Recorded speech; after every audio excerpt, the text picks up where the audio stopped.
शैल को लांघने, जो हनुमत बलधाम। ऐसे श्री गणेश को गुरु के अमित प्रणाम। गौरी के गिरिजेश के प्यारे पुत्र गणेश, सहित शारदा नर्मदा वायें हृदय प्रदेश। विघ्न सिंधु को सोखने, जो अगस्त अभिराम। ऐसे श्री गणेश को बारंबार प्रणाम। गुरु ब्रह्मा गुरु विष्णु है, गुरु महेश का रूप। ऐसे श्री गुरु को नमन, जो है ब्रह्म स्वरूप। तस्मै श्री गुरुवे नमः। गणपति गुरु गौरी गिरा, गोस्वामी गिरिजेश। मातु नर्मदा की कृपा, रक्षा करें हमेश।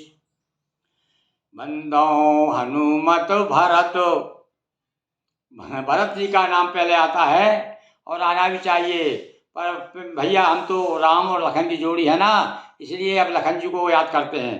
तो बंदो हनुमत लखन संग, रिपुहन भरत सुजान। सिया राम जी को नमन, गाऊं मानस गान।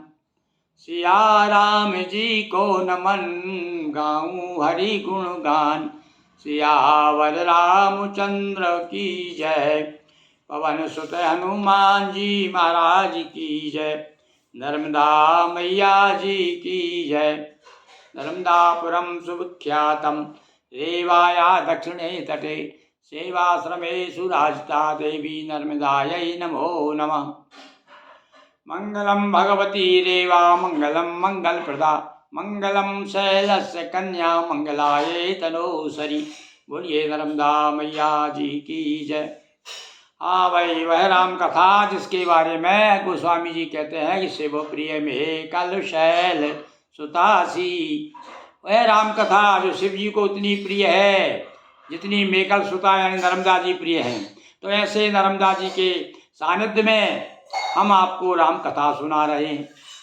आज भैया हमारे गोस्वामी जी रामचरित्र की महिमा बताई, नाम की महिमा बताई, संतों का भेद बताया और अब कथा की ओर मुड़ रहे हैं। याद आ गया उनको कि भगवान शंकर कैलाश पर बैठे हुए हैं, पार्वती जी से प्रश्न कर रहे हैं और किस प्रकार से पार्वती जी पूछती हैं, शंकर जी समाधान करते हैं और वहाँ से कथा प्रारंभ कर रहे हैं। कीन प्रश्न जय भांति भवानी, जय विधि शंकर कहा। जिस प्रकार से शंकर जी ने कहा, देखिए जय विधि, जिस प्रकार से शंकर जी ने पार्वती जी को समझाया और वैसे ही का वैसा मैं भी भैया मेरे हृदय में तो प्रेर हरि की प्रेरे कहा ना, तो वैसे ही मैं भी आपको कथा प्रारंभ कर रहा हूँ। सो सब कहत सो सब हेतु कहब मैं गाई, कथा प्रबंध विचित्र बनाई।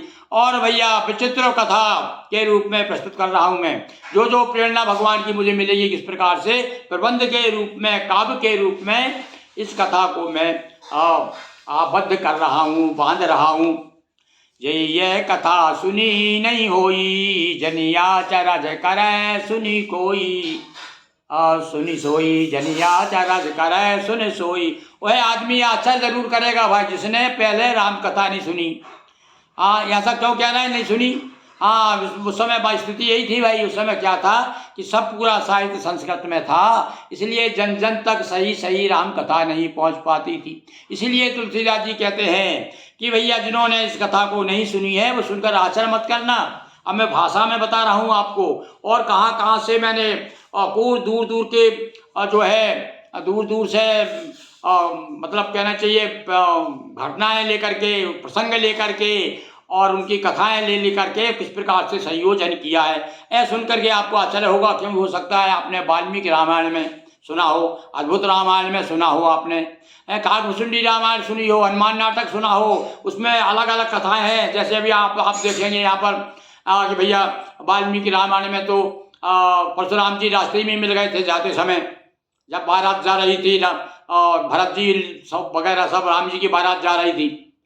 किंतु हमारे यहाँ पर उन्होंने बताया कि भाई जब धनुष टूट गया उसके बाद में परशुराम जी आए। तो ऐसा सुन करके आप आश्चर्य मत करना कि भैया वाल्मीकि जी क्या कह रहे हैं, मैं क्या कह रहा हूँ। एक प्रसंग ऐसा, कुछ लोग कहते हैं भैया पशु वाटिका का प्रसंग तो इनका मन का खुद का उद्भूत है। तो ऐसे कुछ प्रसंग पर मन का कुछ भी नहीं है उनका। उन्होंने चारों वेद छहों शास्त्र सब ग्रंथन को रस न जाने कितना स्वाध्याय किया होगा, हम तो कल्पना भी नहीं कर सकते हमारे गोस्वामी जी ने। और साथ साथ में फिर गुरु की कृपा, ये लिखा है कि भैया गुरु के पद रज अंजन को आंजने से गुप्त प्रगट जो जय जय खाने को। गुप्त चीज भी प्रगट चीज भी सब जो है अपने आप मस्तिष्क में आ जाती है। आमलक की तरह जिस प्रकार से हथेली पे आंवला रखा रहता है वैसे ही सब दिखाई देने लगती। इसलिए वो कहते हैं कि भैया मैं जो कथा कह रहा हूँ वो यदि आपके अनुकूल ना हो तो आप आश्चर्य मत करना। आपने जो अभी तक सुन रखी है, आपने जो सुना होगा वो कुछ सुना होगा, दूसरे प्रसंग सुने होंगे।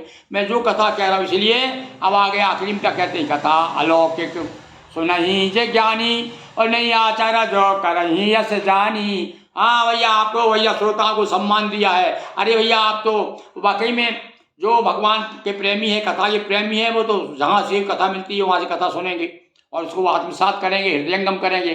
तो कह रहे हैं ज्ञानी पुरुषों जिन्होंने भी कथा सुनी है, पर ये अलौकिक है कथा, ये लौकिक नहीं है। लौकिक नहीं इसलिए नहीं है क्योंकि कुछ ऐसे प्रसंग है जिन्हें कुछ सुन करके हमें बड़ा आश्चर्य होगा कि वो ऐसा कैसे कर सकते हैं। अरे लौकिक व्यक्ति तो पुरुष कर ही नहीं सकता, अलौकिक ही कर सकता है। तो इसीलिए कथा पहले कह दिया उन्होंने। आप शंका मत करना, आप पहले कह दिया।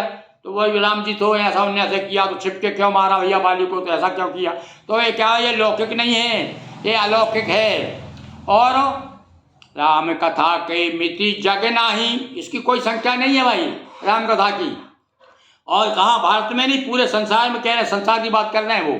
सारे संसार में राम कथा अभी भी लोग बड़े बड़े विद्वान लोग खोज कर रहे हैं कि भैया जापान में किस प्रकार से रामलीला की जाती है, इंडोनेशिया में कैसी की जाती है, मलेशिया में कैसे राम को मानते हैं, उनका क्या नाम है, और लंका में क्या स्थिति है, जनकपुर में क्या है, नेपाल में क्या है, अलग अलग हर देश में। इसलिए जगत की बात कर दी। सारे संसार में राम की कथा किसी ना किसी रूप में पाई जाती है। इसलिए सुन करके कई जगह तो नाम ही बदल गए हैं और स्थानों के नाम बदल दिए हैं। अपने बड़े खोज कर पता ना पड़ता ये राम को क्या कहते हैं, वो शूर्पणखा को क्या कहते हैं और रावण को क्या कहते हैं, अलग अलग। तो इस प्रकार से राम असी प्रतीत तिनके मन माही, अब बता दिया जैसा विश्वास जिनके मन में है, ऐसा पक्का विश्वास जिनके मन में है वो आप सुन करके आश्चर्य नहीं करेगा। नाना भांति राम अवतारा। नाना भांति क्यों कहा, क्योंकि भैया हर युग में, चारों युग में जब जब भी कहा है कि जब जब भी धरती पर अत्याचार जहाँ होता है और अर्जुन मेरा अवतार वहाँ होता है। कहीं न किसी रूप में भगवान अवतार लेते हैं। और कल्प भेद, अब बता दिया उन कल्प भेद के अनुसार भगवान के चरित्र हैं। अब कल्प भेद का मतलब समझ रहे हैं आप, हर कल्प में अलग अलग लीलाएं की करते हैं और अलग अलग जो है तरह से प्रमुख होते हैं देवता। ने बताया आपको ना, किसी कल्प में किसी मनवंतर में भगवान शिव को सौंपा जाता है कि भैया सृष्टि का सार आपको संसार आपको संचालन करना है। तो उस समय शिव पुराण की रचना हो जाती और बताता है भैया भगवान शिव ही जो है सारे संसार की सृष्टि करता है। और कभी जो है देवी को दे दिया जाता है, आप संभालो भैया इस बार का जो है, क्योंकि जब भी प्रलय होता है, प्रलय के बाद संसार सब पहले सृष्टि की जब रचना सब शुरू होती है तब कोई ना कोई एक अधिष्ठवर होता है, उसका अधिकारी होता है, अधिष्ठर बना देता है, अधिपति बना देते हैं। तो अलग अलग भैया, तो आप कभी राम जी की स्तुति बोलती है, कभी विष्णु की बोलती है, तो कभी शिव जी की बोलती है। हमारे लिए तो सभी समान हैं क्योंकि सबके समान काम हैं। और इसलिए पर क्या होता है कि उस समय जो है भगवान विष्णु भगवान शिव के सेवक के रूप में दिखाई देते हैं। और जब दूसरे मनवंतर में भगवान विष्णु सृष्टि के जब रचनाकार होते हैं तब उस समय हमारे विष्णु या राम जो है उनके सेवक के रूप में भगवान शिव जी दिखाई देते हैं। तो भैया हम तो यहाँ इसलिए कह दिया उन्होंने, असरत करना नहीं भैया, आचरण नहीं करना। गौरे जो भक्त शिव जी का जो कट्टर भक्तों को, अरे ये कहाँ की बात कर रहे हो तुम, अरे हमारे एक महात्मा जी तो देखिए कितने राम के इतने अनुयायी हैं कि वो आंख मूंद करके जो शिव जी का जो मंत्र चला आ रहा है, वेदों से चला आ रहा है, त्र्यंबकम जजामहे सुगंधिं उसको भी कहते हैं कि वो तो राम जी का मंत्र है। तो ये देखिए अपने हृदय की भावना, भक्तों की ऐसी भावना होती है कि वो कहाँ से कहाँ अपने अनुकूल कर लेते हैं, किसी भी घटना को, किसी भी प्रसंग को अपने अनुकूल ले आते हैं। तो ये तो हुआ भक्तों भाव जगत की बात है भाई। भाव जगत में तो सब बराबर है। तो भाव जगत में यदि जो भावना बस हो, भक्ति के बस में जो भी कुछ कह देता है, उसे हमारे यहाँ पर भारतवर्ष में बड़े श्रद्धा के साथ सुना जाता है। जब वो कोई कहता है अरे भैया और भगवान राम जी के जो है परम शिष्य हैं, परम चेला हैं, परम सेवक हैं और बड़े सेवा करने वाले राम राम रटते रहते हैं, तो फिर दूसरा जो शिव जी का भक्त नाराज नहीं होता, क्योंकि वो जानता है कि भैया इस युग में जो है किसी कल्प में राम जी भगवान विष्णु सृष्टि के नियंता रहे हैं, इसलिए वो सारे देवता उनका स्मरण करेंगे। और जब भगवान शिव रहेंगे तब भगवान विष्णु करेंगे। तो विष्णु के लिए भी कहा है, तो वहाँ भी जो विष्णु भक्त जो है वो नाराज नहीं होते कि कैसा कह दिया यार हमारे। और देखो शिव पुराण में तो यहाँ तक कहा है कि भगवान शिव ने ब्रह्मा जी को और विष्णु भगवान को गुरु मंत्र दिया है, कान फूका है बराबर, जैसे वस्त्र उड़ा करके और कम मंत्र दिया जाता ना, ऐसा मंत्र दिया है, शिष्य बनाया है भगवान विष्णु को। तो ये सब अलग अलग भक्तों ने अलग अलग युग की कल्प भेद से कथाएं कही हैं, इसलिए सारी कथाएं मननीय है, चिंतनीय है, अनुकरणीय है। तो यहाँ पर तो भैया हमारे गोस्वामी जी कहते हैं कि नाना भांति राम अवतारा, रामायण शतकोटि। अब करोड़ों रामायण है, कोई एक दो रामायण थोड़ी, जो मैं कह रहा हूँ वही सत्य है। अरे भाई ये तो सत्य है ही, पर और जितनी रामायण है अलग अलग वे सब सत्य हैं, क्योंकि अलग अलग कल्प भेद के अनुसार भगवान ने मनुष्यों को अपनी ओर लाने के लिए, मनुष्यों में जो कहना चाहिए कि माया का जो पड़ा हुआ ना पर्दा, उस पर्दा को कभी कभी भगवान दूर करने के लिए भी प्रकट होते हैं अपने भक्तों के सामने कि भैया देखो है तो मेरी बनाई हुई माया पर यही तो उपद्रव कर रही है, मेरे भक्तों को मुझसे दूर कर रही है। तो फिर भगवान को आना पड़ता है और फिर माया को तब प्रभु निज माया दूर निवारी, तब माया को दूर करके और अपने सभी बुला लेते हैं भगवान। तो ऐसे राम जी की कथा के बारे में गोस्वामी जी कह रहे हैं भैया अब हम प्रारंभ कर रहे हैं, पर अब मैं जो कथा कह रहा हूँ तो आप सुन करके आश्चर्य मत करना। आपकी तो बस सब कह दिया उन्होंने कि आपके भगवान के चरणों में प्रीति बनी रहे और नाम महाराज को आप स्मरण करते रहिए, तो आपकी सारी शंका समाधान हो जाएगी। कलप भेद करिए न संशय असौर आनी, ऐसा समझ करके, ऐसा हृदय में मान करके आप संशय मत कीजिए, शंका मत करिए, सुनिए कथा सादर रति मानी। दो विशेष बात विशेष बताई। कथा सुनने की दो शर्त है भाई। कथा में आ रहे हैं आप तो पहले तो आप खाली होके आइए, आपकी जो भी दुराग्रह है आपके दिमाग में उसे खाली करके आइए। और क्या रतिया ने प्रेम, भगवान के चरणों के प्रेम, चरणों के प्रति प्रेम होना चाहिए और साथ साथ में अवहेलना नहीं होना चाहिए, कथा का अनादर नहीं होना चाहिए।